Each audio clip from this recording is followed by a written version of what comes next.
The Rise Strong Fund predominantly set up to support basically community action and communities taking action on what matters most to them to alleviate child poverty in 3 separate communities within Rhondda and Taff area. Those were Penrhys, Caerfadra and Caradog Primary School catchment in Aberdare. And our role was basically to broker kind of links and relationships within the communities that have been chosen for the fund in order to help people decide to take action on what mattered most to them in terms of helping to alleviate child poverty. And when they've got control over what they can spend that money on, the impact is far-reaching and it has massively positive consequences for children and families. In Caerfadra, you have ladies who have been doing a community hub and they have been sort of, doing slow cooker classes and things and lots of learning activities and building in sort of resilience in terms of support for families. Having the hub has made a lot of difference. We're seeing new faces, we're seeing people who have never met their neighbours before coming in, having a chat. Very important to have a hub in every community because a lot of people don't have family, don't have someone to talk to when they have an issue or just have a cup of tea with. And I think the more you know your community, the more you're likely to look out for each other. And a lot of things happen from that, from friendships. I've lived here 10 years and half the people who've come in I've never met before. A lot of people are nervous, so when they do come here, they're relaxed, we're in a relaxed setting, we have the telly on, the kids can play. They feel like they're welcome, not when they're in a classroom or somewhere else, they're being left out. We involve everyone. I think there's been a massive shift in the community of friendships, more than anything else, friendships, and people realising they're not alone. We have a free school uniform for 4 different schools, all upstairs, so it's free school uniform. We have donations, and if people are desperate, they come along, they tell us what they want, we find the sizes, no questions asked. As we're not a charity, we have to charge a little, but we are cheaper than most of the shops. We have some donations, we do buy the food. Someone can come in and say, if we've got this, we've got this, we've got that. And they go upstairs, they do a little shop, and they're quite happy. So I suggested how about we approach Lynil Tidfadra. So myself and another volunteer went down with Lucy. We spoke to Mr. Lewis, the head teacher. Yeah, Lucy Lloyd approached us and then we met the members from the hub.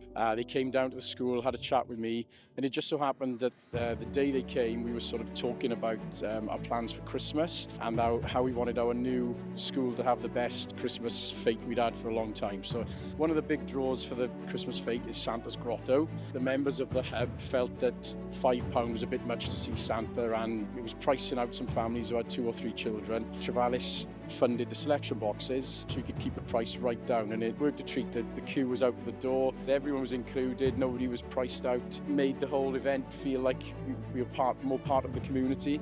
The children, year 6, then they've been on to me for a long time about basketball. I don't have any staff who are basketball coaches, so we had this idea of an after-school basketball club for the older children and their parents. That school down there is most of the children on this estate. But behind the flats there was old washing lines years ago with all the wood around it just broke and was gone. So it's left great big concrete slabs. They've dug an hole in the floor and they've put posters like that, and they've put big basketball hoop on it, stands all off it, so it didn't fall. They had to make it safe because they knew the council would come and take it down. They play for hours down there. So that's why we thought, what can we give them that they ain't using in the school as well? So Trevalis paid for the kit, we had balls, the bibs, the cones, and they paid for the coaches to come then once a week. Parents were invited to come in, and yeah, it worked really well. And you can probably see behind me now, we're still using the equipment. The children love it, and it's a game that they play outside, on the streets after school. I didn't even play basketball a little bit, but then we had the club and now I'm into it a lot. My auntie was also involved. She knew that I was better than this, so she wouldn't make it fair for me. When my dad tried, he got smashed. Yeah, it did bring us all together, and with a competitive edge as well. You could see the smiles on the kids' face thinking, oh, my mum or my dad have come to do something with me that they can't do before. So it was really nice to have the feedback off the children, not just off the school. We thought there wasn't much to do in the community until somebody mentioned the role play lane. And to be honest, our thoughts were, where's that? I personally have been quite a few times since. because it was just an amazing place for all ages. We got to meet a lot of new people, and kids got to meet a lot of people their own ages. That I had fun in the supermarkets and pizza making. It was brilliant. One of the best events I think that they've done is in Role Play Lane. It's really important for families to have these experiences, especially low cost. Even though we were funded, it did cost a little bit of money. We had a pizza session where they came along and made pizzas, and I think they all enjoyed doing that because I think it's lovely that they can see what they've made and get to eat it as well. It's nice for people to see how easy it is to kind of make it from scratch. So we build on lots of skills at the centre as well, tangible skills you can take with you when you're older, but it's the memories of the experiences that you're having, through fun activities with your family, and just building on those experiences for the children, really, really essential for their learning and the development and their well-being, really. It was extremely important that people were able to go and actually find out what goes on in Role Play Lane without the expense. With just one child is hard enough, but two, with your bus fare and travel and an entry, it's a lot of money, and people just don't have the money nowadays. So I think a lot of families are very grateful that they didn't have any of that expense, and the kids had a whale of a time.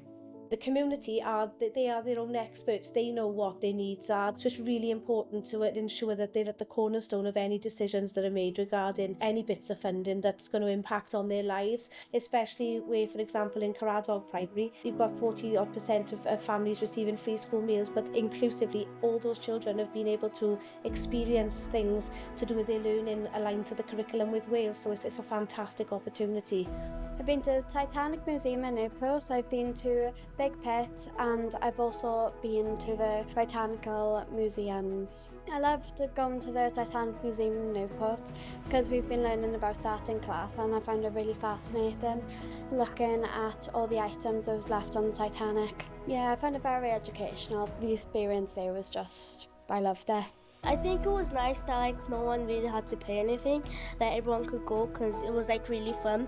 All the students went because we got funding, so nobody had to pay for any of the trips. Everybody gets to do the trip. It was very important that the whole class could go because some families don't have as much money. The fact that their child could have gone on this trip, I bet the parents would be very happy. So no one comes back in school like, oh my gosh, we saw this the other day. I'm so sad you couldn't come. So it's not like that. So it's really fun.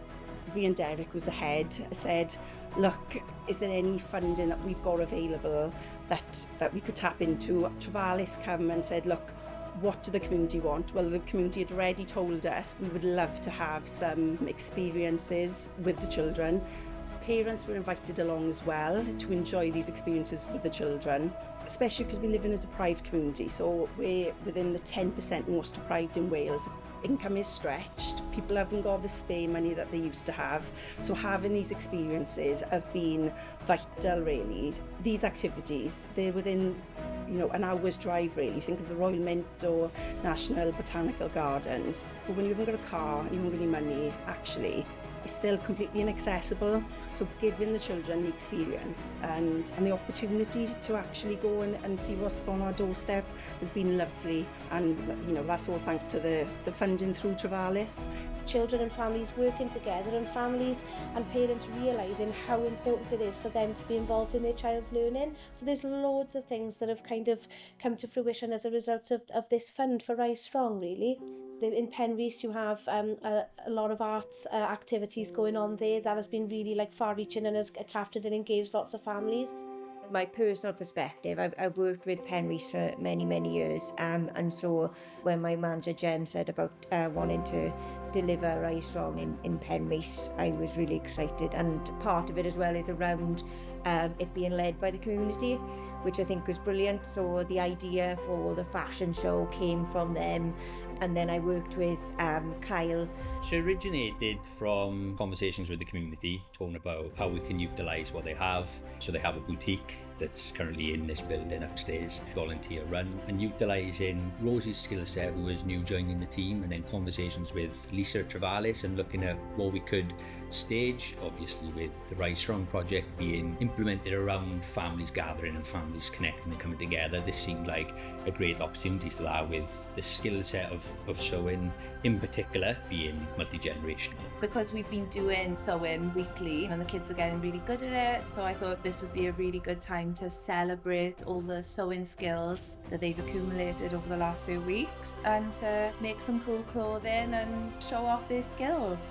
The designs that then young people make, the adults can then assist with, and all those sorts of things. So it felt like a nice place to bring people together, to have people connecting. We started by just sewing stuff on tops, little things, and then Rosie, we were giving her ideas, and she was going out shopping and she was getting stuff to make tutus, and this weren't even none of the plans, so we've literally blown up bigger than what it should have been. I think that I'm a bit more excited than the kids. I've really enjoyed it, and everything is amazing. I love it.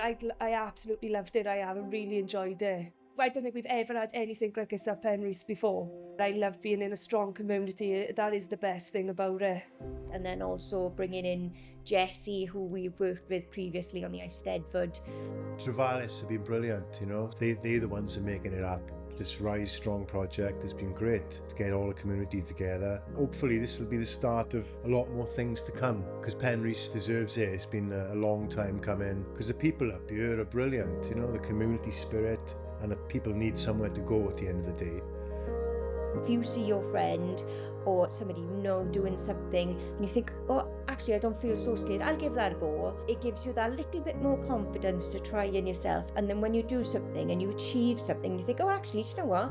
I was able to sew in a straight line, or I stuck that on that shirt and it hasn't fallen off. And it's something so small, but it can lead to much bigger things. From what's gone on this week, that people will remember and value the skills that they've seen in each other and be able to build on that. And I would absolutely love this community to resurrect the festival, the carnival that they had years ago. And I think the baby steps are there. I think people can see, oh, well, I can make that, I can make that. And if they can see all those little building blocks and realise if they all bring them together, they're going to build that carnival, then I think that'll be amazing. I think there's still some little work we've got to do to make people see those building blocks, but they're there. From every area, what's become apparent is that co-producing and working together, so community alongside staff in schools, parents, families in communities, and having that, you know, ownership over things, it is so empowering and it's so important. You haven't got statutory bodies telling you this is what you need to spend money on. You're actually addressing your own needs and working with the community. I think in terms of like looking where the community were before and after, so if you had like a baseline, you would be looking at, you know, how many connections, for example, did the school in Caradog have with the community? Were they close connections? Afterwards, the lasting impact would be that they have wider connections, more meaningful and close connections to communities, and that is part of the lasting legacy. So I think, you know, it's really helped children and families to develop a resilience so that they can actually thrive. They've got those tangible links now and they can build on those, and the reach can go further out into the community.